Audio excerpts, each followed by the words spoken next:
Hi. I was I was gonna go into I was gonna tell a story, and I started off to tell a story, and I totally forgot it. I lost my train of thought as the train of my thought rounded the bend. Some rotten little kids, not unlike I was when I was a child, put things on the track and derailed my train of thought, and it crashed into the mountainside, destroying my thoughts all about the countryside. At any rate, I've gathered them up. The cleaning crew has been up and gathered all my thoughts back and uprighted the train and removed the broken cars from the train. Put them aside and waiting for the scrap train to come through. In the meantime, they loaded what was left. My thoughts on the train of my thoughts, and sent it whizzing back to its destination. Where was it going? Where was it going? It was going to you. Now, I probably totally screwed up your monitor for about the billionth time by turning my iPad. So, you're getting dizzy? I hope you're not drinking while you're watching this. Or maybe you're watching it on a boat. If you're watching it on a boat, it probably looks totally normal to you. If you're not, stop them getting seasick! Alright, just screwing around with you.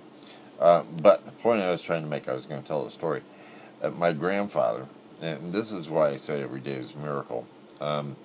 It is for me, giving you that cheesy background stuff, looking for the sympathy vote. Not really. But I had open heart surgery in 97. I was blessed enough. I don't know, why do I smoke? Let's not go there. Anyway,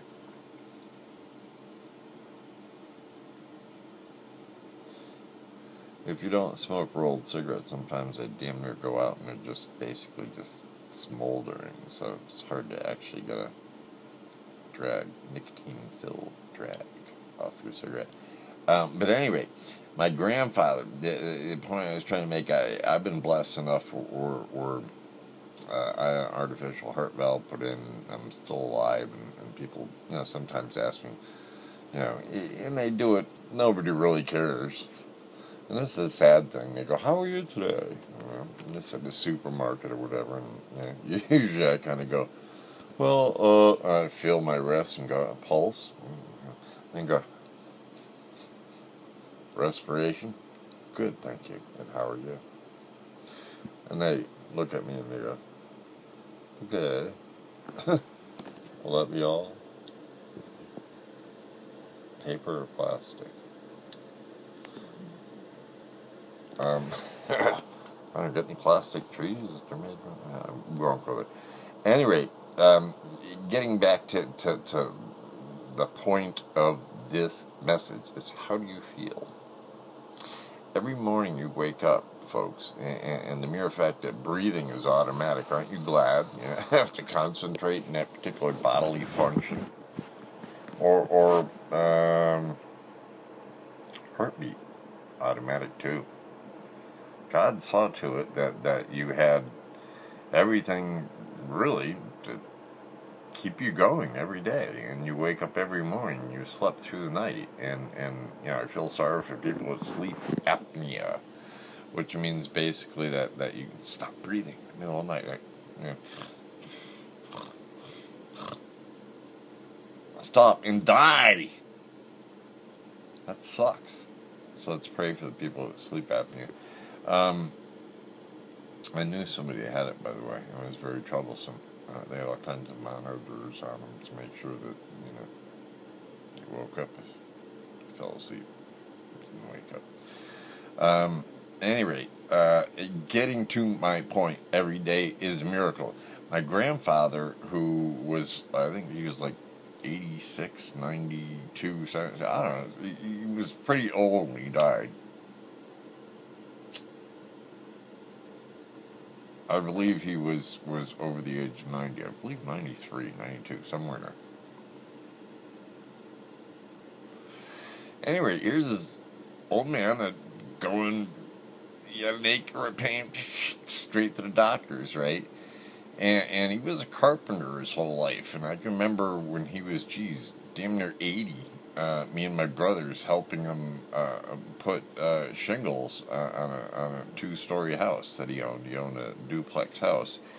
And anyway, I can remember helping him do that. We had to haul the shingles up because we were young lads. And my grandfather was old even when we were young. Seems like he was always old. Not like me. I'm a grandfather, and by golly, consider myself relatively young. I guess you have to be at the age. Once you are the age, you don't believe you're the age you are, and well, a whole other matter. We'll talk about age another time. Right now we're talking about happiness, being alive. So my grandfather goes, and he's around like 82, 83 at the time. He's really old, right? And he goes to the doctor, and he goes, "Doctor, I got a pain." The doctor goes, "Huh?" He goes, "I think it's cancer." The doctor goes, "Yeah, it might be." And my grandfather, "I mean, might be." My grandfather makes some weird faces. Faces I probably get from my grandfather. At any rate, my grandfather's like, "What do you mean?" Really freaking out. He might have cancer. And doctor goes, he says, "Mr.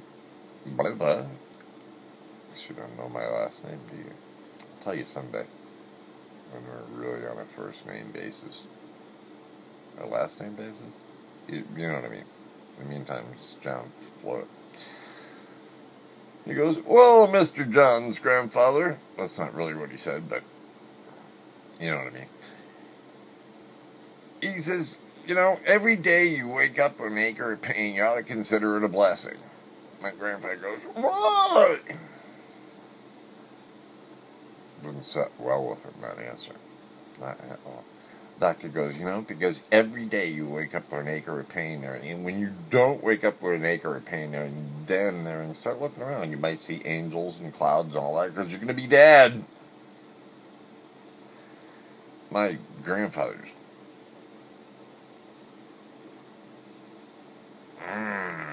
"Dead? What do you mean?" "Oh, no."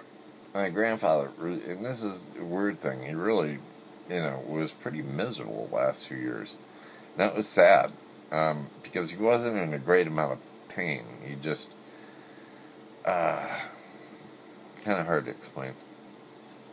I think he had a lot of disappointments later in life. He maybe expected life to be, I don't know, people to be suddenly grow nicer as time went on, and maybe he didn't see that, and that was hard for him maybe to accept. But either way, he last few years he was miserable, and I felt bad about that, because every day, like I said, every day is a miracle. And as the doctor said, when you wake up without an acre of pain, you just look around where you are, because every day you wake up with an acre of pain, and you come home and your ribs ache and your back aches and working all day, sitting at that desk or piling up them bricks or whatever the hell you're doing, okay? When you come home and you ache at the end of the day, that's God's way of saying, "You're alive. You are alive." You have musculature and bones that have been aching and working. You're alive.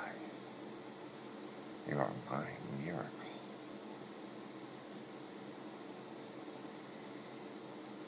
That's what God's saying to you when you have an acre of pain. So I'm not talking, you people that are in pain. I don't know what to tell you, except that I do feel for you, and I feel terrible, and I wish there was something I could do for your pain. But know that you're loved, and know that God understands your pain and all of that, and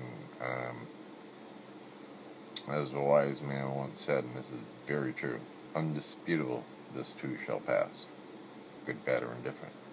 Just keep happy thoughts and care for each other deeply. Every day, care for each other more deeply, and your life will become more rich. Just a thought. But, at any rate, think about it. 83, 93, an acre of pain. It definitely is a blessing. I'm 55. I have an acre of pain and everything. Rock on, God. You've made me fallible. You've made me weak and fleshy. You love me. You made me in your image. Made me capable of great love and empathy.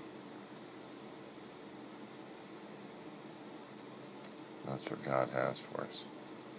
And as long as we keep Him in mind, He'll be that way to us. I think if somebody loves you and loves you and loves you and loves you and loves you, a wife, a husband, a cat, a dog, a child, anything, loves you and loves you and loves you,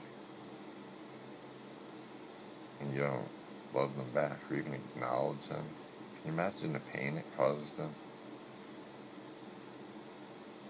Imagine if you're all powerful in a million different ways you've been trying to show these little creatures you made how to have a long and happy life, and they keep ignoring you. They don't even say hello. If you're all powerful, to me, I'd be just a hair pissed. But God's really patient, let's face it. Because things could have been a lot worse, a lot quicker. And they're getting worse. Maybe it's time to just, here's a suggestion for the president, okay? Maybe call a national day, shut down everything for a Saturday, every single non-essential service in the United States, and just take a day out to be with family and just take a quiet day out.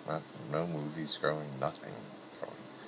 Just shut off everything and spend maybe even an hour. Everybody in the U.S. just, if you're an atheist, think happy thoughts. Play Parcheesi or Monopoly or whatever. If you're an agnostic, you can think about playing Monopoly.